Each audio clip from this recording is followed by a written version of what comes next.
யாருங்க ஜாதி பாக்குறா? நான் ஒரு ஆம்பளை பையில போய் கல்யாணம் பண்ண போனா இயற்கைக்கு மாறா போனா நீ கல்யாணம் பண்ணான்னு சொல்லலாம். இவங்க ஏன் சாதின்றதுக்காக நான் எப்படி அவங்களை காதலிக்க முடியும்? இதுக்கு வெள்ளை வெஸ்ட் வெள்ளை சட்டை கட்டணும்னு தெரியல.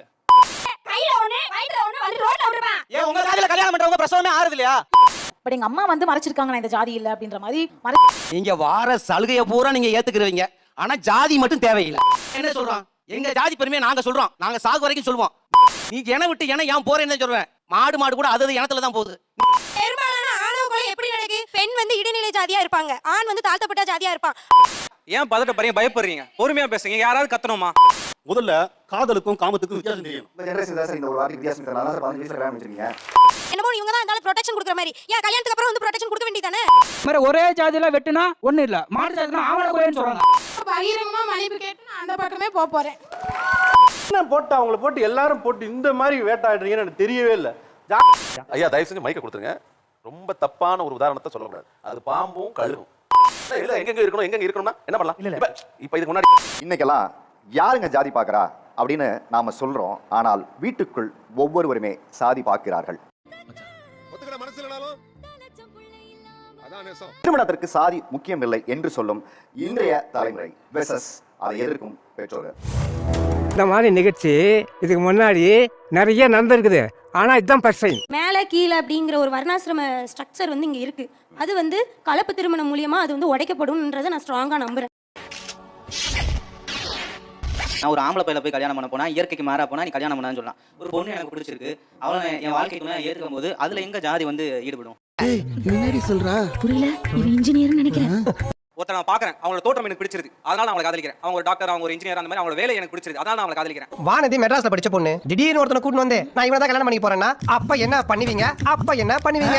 இல்ல அவங்களோட குணம் பிடிச்சிருக்கு, ஆனா ஒரு சாதிக்காக நான் ஒருத்தர் எப்படி காதலிக்க முடியும்? இவங்க ஏன் சாதின்றதுக்காக நான் எப்படி அவங்களை காதலிக்க முடியும்? நல்ல கேள்வி. அடுத்த கேள்வி. சேர்ந்த ஜாதி வர்க்கத்தை சேர்ந்த ஒருத்தர் இருக்கிறாரு. அவங்க வீட்டுல வேலை பார்க்குற ஒரு பெண்மணியோடைய பையனுக்கு கல்யாணம் வைக்கிறாங்க. அந்த அவர் பண ரீதியா உதவியும் பண்ணிருக்காரு, ஆனா அந்த வீட்டுல சாப்பிடல. மனுஷங்க போடுறீங்களா? ஏன்டா போடுறீங்க? ஏன்டா போடுறீங்க? கூட இருக்க நாலு வெள்ளை வெள்ளை ஸ்டிக்கெட் வந்து ரெண்டு பேரும் ரொம்ப கௌரவமா அந்த குடும்பத்தை சேர்ந்த ரெண்டு பேரும் பேசுற வார்த்தை. இதுக்கு வெள்ளை வெள்ளை சட்டை கட்டணும்னு தெரியல. சாமி கும்பிடுறவங்க கூட எல்லாம் நம்ம வந்துட்டு பழகலாமே தவிர அவங்க வீட்டுக்கு போறதோ அவங்க கூட அவங்க கோயிலுக்கு போறதோ வேண்டாம்னு சொல்லுவாங்கல்ல. இதெல்லாம் ஒரே சாதியில கல்யாணம் பண்றப்போ இந்த பிரச்சனை எல்லாம் வரும்னு நினைக்கிறேன் சார். நான் சாதி பார்த்து வளர்ந்துட்டேன், என் பிள்ளை சாதி பார்த்து வளர்க்க வேண்டாம்னு நினைக்கிறேன்.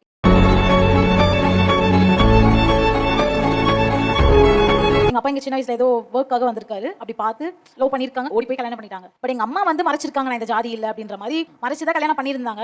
வேற எது வேணா சொல்லுங்க, நான் செய்யறேன். மேல இருந்து குதின்னு சொல்லுங்க, குதிக்கிறேன். கையை வெட்டிக்கிறேன் சொல்லுங்க, வெட்டிக்கிறேன். 6 months 8 months இருக்கும்போது தான் அவருக்கு எங்க அப்பாக்கு தெரிய வருது இந்த ஜாதி தான் அப்படின்ற மாதிரி. ரொம்ப டார்ச்சர் பண்ணிருக்காரு. ஒரு சின்ன விஷயம், சாமா சரியா கழுவல, நீ இந்த மாதிரி ஆளுங்க, அதனால உனக்கு இது தெரியல, நீ வேண்டவே வேணா சொல்லிட்டு இன்னொரு இது கூட போயிருக்காரு எங்க அப்பா. சொந்தக்காரங்க வீட்டுல தான் வளர்ந்தேன். ஒரு சாப்பாடு சாப்பிடணும்னா அவங்க வீட்டுல நான் வேலை செய்யணும். காலேஜ் படிக்கும் போது காசு இருக்காது, சத்து மாவு கஞ்சி மட்டும் சாப்பிட்டு போவோம் 3 வேளையும். என்னோட டிகிரி முடிக்கிறதுக்கே நான் அவ்வளவு கஷ்டப்பட்டேன். இப்ப 2 பேருமே பேசுறாங்க. இப்ப எங்க அப்பா என்ன லவ் பண்றவங்க கிட்ட என்ன சொல்றாங்கன்னா, இவரை விட ஒரு ஜாதி ஒரு கீழையா, அவங்களும் செட் ஆக மாட்டாங்கம்மா. இது வந்து இப்போ உங்க பையனுடைய ஃபேமிலிக்கு தெரியுமா? பையனுக்கு தெரியும், ஃபேமிலிக்கு தெரியாது. இப்போ உலகத்துக்கே தெரியுமே. நாங்க பரம்பரையா எங்க தாத்தங்காலத்துல பாட்டங்காலத்துல இருந்து ஜாதி உணர்வோட ஜாதியோட தான் இருந்து வாழ்ந்துருக்கோம் இது வரைக்கும். ஆனா இன்னைக்கு இந்த புள்ள சொல்லிச்சு பாத்தீங்களா, இதுக்கு தான் ஜாதி பார்த்து அவன் ஜாதியில அவன் திருமணம் பண்ணணும். ஜாதியில ஒரு பொண்ணு ஒரு பையனை கல்யாணம் பண்ணிச்சுன்னு சொன்னா அதோட வாழ்க்கை இதே மாதிரி தான். இதோட போகாது, இது பெற்ற குழந்தைக்கு இது பாதிக்கும். இன்னும் வீட்டு பிள்ளை இவ ஜாதி விட்டு ஜாதி கல்யாணம் பண்ணிட்டு இந்த பட்டத்தை சாகத்துட்டையும் தூண்டிக்கிட்டே இருப்பான்.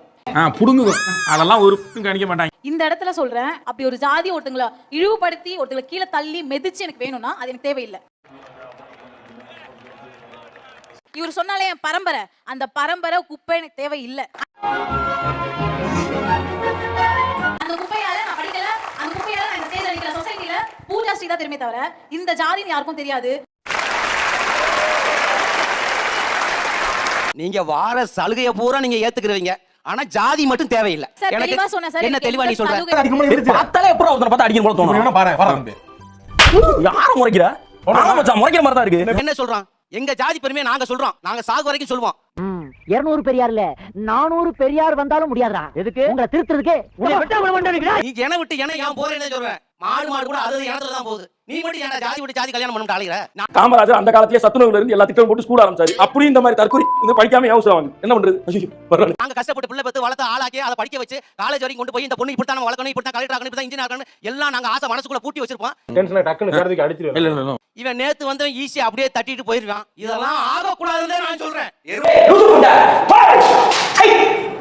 எருமை மாடு சேர்த்துல மனுஷன் மனுஷன் தான் சேரான். இங்க பாரு, எருமை மாடு சொல்றோம், பசு மாடு தான் சொல்றோம். மனுஷன் மட்டும் ஏன் ஜாதி விட்டு ஜாதி கல்யாணம் பண்ணி ஏன் ஆசைப்படுற நீ மனுஷன் தானயா? உன் ஜாதியில பொண்ணு இல்லையா? உண்மையாவே லூசு போல. ஏன் பதட்டப்படுறீங்க, பயப்படுறீங்க? பொறுமையா பேசுங்க. யாராவது கத்தணுமா? இங்க யாராச்சும் பதட்டப்படாம பேசுங்க. கருத்தட ஆபரேஷன் பண்ண பண்ணி மாதிரி குளிச்சிட்டு இருக்கற. ஏன் இப்படி கோவப்படுறீங்க? உயிரினங்களையும் மக்களையும் பாதுகாக்கிறதுக்கான ஒரு சட்ட வரைவுரையை ஆனால் அம்பேத்கர் நமக்கு எழுதி ஒன்று கொடுத்துருக்காருயா, அது நம்ம பாதுகாக்கலையா அந்த சட்டம்? நான் முன்னுக்கு வந்தா ஒரு பிரச்சனை என்ன? நான் முன்னுக்கு வர வேண்டாம், கோட் ஷூட் போட வேண்டாம், கால் மேல கால் போட்டு உட்கார வேண்டாம், டைலா கத்தா மாதிரி ஒரே ஜாதியில வெட்டுனா ஒண்ணு இல்ல, மாட்டு ஜாதிக்குனா ஆவண கொலைன்னு சொல்றாங்க. மர்க்கா சொல்லு, ஆவண கொலைன்னு சொல்றாங்க. மர்க்கா சொல்லு, ஆவண கொலைன்னு சொல்றாங்க. ஆட உங்க கூர்க்காவுக்கு பிறந்தவன அது மட்டும் ஏன் அப்படி சொல்றாங்க? ஆணவ கொலையா? பெரும்பாலான ஆணவ கொலை எப்படி நடக்கு? பெண் வந்து இடைநிலை ஜாதியா இருப்பாங்க, ஆண் வந்து தாழ்த்தப்பட்ட ஜாதியா இருப்பான். அப்போ அங்க ஆணவ கொலை வந்து நடக்கு. இந்த பிள்ளைல படிக்க கூட விட மாட்டாங்க. அது விட்டா அதுல வளரும். எங்களுக்கு சுயமா முடிவெடுக்க தெரியும். அந்த திறனை வந்து கட்டுப்படுத்தி வைக்கிறது இவங்க தான். என்னமோ இவங்க தான் அதனால ப்ரொடெக்ஷன் கொடுக்குற மாதிரி. ஏன் கல்யாணத்துக்கு அப்புறம் வந்து ப்ரொடெக்ஷன் கொடுக்க வேண்டியதானே? நீ கேட்ட ஒவ்வொரு கேள்வி என்ன செருப்பால அடிச்ச மாதிரி இருக்குடா. மாதிரி இல்ல, உண்மையிலே செருப்பால தான் அடிச்சது. பெண்களை முதல்ல போக பொருளாவும் சொத்தாவும் பாக்குறத முதல்ல நிப்பாட்டுங்க, சரியா? பாயிண்டா என்னப்பா பாயிண்ட்? சும்மா என்ன கோவமா வருது, ஏதோ ஏசி விட்டுருவேன். மரியாதை பேசலாம். அப்படிதான்டா பேசுவேன். கேளு, உனக்கு இது வேணும்னா நீ அங்க போய் கேளு. நாங்க ஒரு மொட்டை ஜாதி கூட சொல்லலாம். அவங்களுக்கு 15 வயசு, எங்களுக்கு 23 வயசுல தான் கல்யாணம் முடிஞ்சுச்சு. முதல்ல காதலுக்கும் காமத்துக்கும் வித்தியாசம் தெரியும். உங்க ஜெனரேஷன் தான் சார் இந்த ஒரு வார்த்தைக்கு வித்தியாசம் தெரியல. அதனால சார் 15 வயசுல கல்யாணம் பண்ணிருக்கீங்க. ஒரு பெண்ணோட பருவ வயசே தெரியாம 15 வயசு 12 வயசுல நீங்க தான் சார் கல்யாணம் பண்ணி வச்சிருக்கீங்க. Emotional dam it. உங்க அம்மா ஏன் ஜாதியில நான் கட்டி வச்சுச்சு? எனக்கு என் புருஷனுக்கு 1000 தடவை வந்து இந்த மணி அடிச்சு விட்டாரு, கைய அடிச்சு விட்டாரு, இந்த கால் அடிபட்டுச்சு, எல்லாமே நடந்துச்சு. வெக்கமல்ல. எனக்கு விருப்பம் இல்லாம தலையாட்டி பொம்மை மாதிரி நீ கல்யாணம் பண்ணனால தான் இவ்வளவு கஷ்டம். நீயே சொல்ற மண்டை உடைஞ்சிச்சு, கை உடைச்சாங்க, கால் உடைச்சாங்க, சுயஜாதியில தான கல்யாணம் பண்ண. அப்புறம் எதுக்கு நீ புலம்புற? விருப்பப்பட்ட வாழ்க்கைய கட்டி இருந்தேனா வயித்த தள்ளிக்கிட்டு கையில ஒண்ணு வயித்துல ஒண்ணு வந்து ரோட்ல விடுறேன். ஏன் உங்க ஜாதியில கல்யாணம் பண்றவங்க பிரசவமே ஆறுது இல்லையா? விடுங்க பொங்கலே. நான் அப்பவே சொன்னல, இவர் மானகட்ட குடும்பம். இது வரைக்கும் என் புருஷன் கௌரவமா வண்டி 3 வண்டி வச்சு ஓட்டிட்டு இருந்தவரு இப்ப மம்படி வரைக்கும் பையனை உட்கார வச்சு சோறு போறாரு. அதானே அந்த ஜாதி ஜாதிங்கறேன். அப்புறம் இதுக்கு 3 தடவை டைவர்ஸ் கொடுக்கறதுக்காண்டி போலீஸ் ஸ்டேஷன் போனேன். வண்டி வாகனம் எல்லாத்தையும் வித்து பிச்சைக்காரனோட மோசமா நின்னோம். படிக்கிறது காசு இல்லாம கடை வாங்கி நின்னோம். எங்க உன் ஜாதி ஹெல்ப் பண்ணுச்சு? எங்க உன் ஜாதி நம்மள தூக்கி நிறுத்துச்சு? கீழ தான் தள்ளிச்சு எல்லாத்தையும். அதாவது ரசாயன கெமிக்கல் என்னப்பா அது பெரிய தொல்லை. கால வராதப்பா. வந்து கலப்பு திருமணம் தாங்க சார். ஜாதி வேணும்னு வந்ததுக்கு ஒரு காரணம் என்னன்னா ஒரு ஏக்கத்துல. என்னடி சொல்ற? என் தம்பி பிள்ளைங்களை என் பையனை கட்டணும்னா என் தம்பி கொடுக்க மாட்டோமா? அதே சமயம் நான் ஒரு ஃபங்க்ஷன் வச்சுனா ஏதோ ஒரு சில பேர் நம்ம புள்ள அப்படின்னு வரவங்க தான் வராங்க. முக்கியமா இவங்க எல்லாம் வரணும்னு நினைக்கிறவங்க வரதில்ல. என்னடா பேராண்டி கால கொடுமை அப்படின்னு. உங்க பசங்களா நீங்க கலப்பு திருமணம் பண்றதுக்கு அனுமதிப்பீங்களா பண்ண மாட்டீங்களா? எனக்கு என் தம்பி பிள்ளை கட்டணும் தானங்க சார் ஆசை. இன்னைக்கு எனக்கு ஒண்ணுமே புரியல. அதுதானப்பா எனக்கும் புரியல. எம்பிசில ஒரு சர்டிபிகேட், பிசில ஒரு ஸ்ட்ரீட் வாங்கி வச்சிருக்கேங்க சார். எதுக்கு? எதுக்குன்னா எனக்கு நாளைக்கு என் தம்பி உன் பையனுக்கு கொடுக்க மாட்டேன்னு சொல்லிட்டானா? அட பொம்மால. எங்களுக்கு ஜாதி வேணும். இந்த உலகம் இருக்க வரைக்கும், இந்த பூமி இருக்க வரைக்கும் எங்களுக்கு ஜாதி வேணும், ஜாதி வேணும். இவனை நான் வெட்டாம விட மாட்டேன். எனக்கு தெரிஞ்ச ரிலேஷன்ஷிப்ல தம்பி முறையில் ஒருத்தன் வரணும். அவன் காதல் திருமணம் பண்ணிக்கினான். அவன் பொண்ணு வயசுக்கு வந்து மஞ்சள் நீராட்ட யாரும் போல, காது குத்தத்துக்கு யாரும் போல, எந்த இதுவும் யாரும் பண்ணல. இப்போ இந்த மாதிரி ஆளுங்க எல்லாம் சும்மா விடக்கூடாது. சும்மா வராங்களோ சொல்லிட்டு விட மேரேஜ் கிட்ட வந்துச்சு. என்ன பண்றதுன்னு கேக்குறான். என்ன பண்றதுன்னா நீ எந்த ரூட்ல போனியோ அந்த ரூட்ல தான் அவன் போறோம். யாரும் வர மாட்டாங்க. நீ சத்த கூட வர மாட்டான். எல்லாமே போயிட்டு இருக்கியா நீங்க? இதெல்லாம் எவனும் வர மாட்டாங்க. அதனால நாங்க ஜாதிக்கு எதிராக பேசல. குடும்பத்துக்குள்ள ஜாதி இருக்கதான் செய்யும். சரிங்க சரிங்க. நான் இப்போ வந்து ரொம்ப பகிரங்கமா மன்னிப்பு கேட்டு நான் அந்த பக்கமே போறேன். யோ வாயா, உன்னை எனக்கு பிடிக்கும்யா. அம்மா தாயா ஜாதி இல்லன்னு சொல்றீங்களா? அப்புறம் எதுக்கு ஜாதி சான்றாங்க? என்ற ஜாதியில வாங்கியிருக்கிறேன், என்ற புருஷன் ஜாதியிலயும் வாங்கியிருக்கிறேன்ல. மாமா நான் ஒன்று சொல்லட்டுமா? ஜாதி பெருசுதாங்கிற ஒரு இதுலயே வச்சுக்கோங்க. நீங்க ஏன் சார் கலப்பு திருமணம் பண்ணா பொழைக்க மாட்டானே ஏன் சொல்றீங்க? ஒரே கதை சொல்றேன். நீங்க எல்லாருமே வந்து ஜாதி மத கல்யாணம் பண்ண தப்புன்னு சொல்றத எந்த அளவுக்கு பயம் காட்டுறீங்களோ அதே பயத்தை உடைச்சிருந்து இங்க நிக்கிறாங்க. இவங்க கலப்பண திருமணம் பண்ணுவாங்களா? லவ் மேரேஜ் பண்ணுவாங்களா? மகளை மட்டும் கொண்டு போய் தம்பி மாட்ட கொடுக்கணுமா? இது எந்த வகையில சார் நியாயம்? நான் என் பிள்ளைய நான் லவ் மேரேஜ் தான் பண்ண வைப்பேன் அப்படின்னு உத்தரவு உங்களுக்கு சொல்லுங்க சார். என்ன வன்மங்களை உள்ள வச்சிருந்தா உனக்கும் கெடுதல் எங்களுக்கும் கெடுதல். கக்கிட்டினா போட்டு அவங்கள போட்டு எல்லாரும் போட்டு இந்த மாதிரி வேட்டாடுறீங்கன்னு எனக்கு தெரியவே இல்லை. ஏன் இப்போ உனக்கு எங்க வலிக்குது? நம்ம வேலையை பார்க்க வேண்டியதானே? நீங்க எல்லாரும் சேர்ந்து கலந்துருக்க பண்ணிருக்காக ஒரு வளையல போட பெத்த பிள்ளை வயித்துல குழந்தை வச்சிருக்கு, அது சின்ன வயசுல தெரியாம பண்ணிருச்சுன்னு வச்சுங்க உங்க பாசையில. கூட்டத்துல பச்சை சட்டக்காரன் எஸ்கேப் ஆகுறான். போனா ரத்தம் கட்டிட்டான். ஒரு உணர்வின் அடிப்படையில கூட உங்களுக்கு கொஞ்சம் கூட இறக்கமோ ஒண்ணுமே வரல. ஐயோ அந்த பிள்ளை பாவம் பிரெக்னண்டா இருக்கு, இந்த பிள்ளைக்கு நம்ம போய் பக்கத்துல நிக்கணும், அவங்க அப்பா அம்மா விட்டுக்கூடாது, என்னதான் இருந்தாலும் பச்சை பிள்ளை குழந்தை வந்துருச்சு அதை போய் பார்க்கணும் அப்படின்னு நம்ம பேசணும். என்ன ஆகுதுன்னா அறிவுங்கிறது என்ன தெரியுமா? மைக் இருந்தா தான் நீங்க பேசுறது எனக்கு கேட்கும், டிவி கேட்கும். நீங்க உங்க ஜாதியின் கோபத்துல என்ன பண்ணீங்கன்னா மைக்கே இல்லனாலும் பரவாயில்ல எல்லாரும் ஒரே நேரத்துல கத்துங்க. ஓஹோ, எதிர்கட்சிக்காரங்கிட்ட எவ்வளவு வாங்கின? நீங்க எதிர்கட்சியா இருந்தப்போ எவ்வளவு கொடுத்துருப்பீங்க? பரமசிவன் கழுத்தில் இருந்து பாம்பு கேட்டது, கருடா சௌக்கியமா? யாவும் இருக்கும் இடத்தில் இருந்து கொண்டால் எல்லாம் சௌக்கியமே, கருடன் சொன்னது. கொஞ்சம் மேல வா.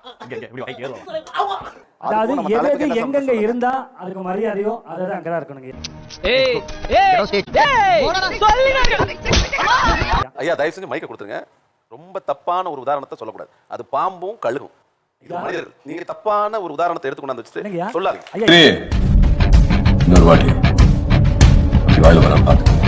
எழுத எங்க இருக்கணும் எங்க இருக்கணும்னா என்ன பண்ணலாம்? இப்ப இதுக்கு முன்னாடி ஒரு 200 வருஷத்துக்கு முன்னாடி ஒரு ஆடை, அந்த ஆடோட வந்து உட்காருங்க, சொல்ல முடியுமா? என்ன சொல்றீங்க? இதெல்லாம் பேர் எனக்கு தெரியுமா?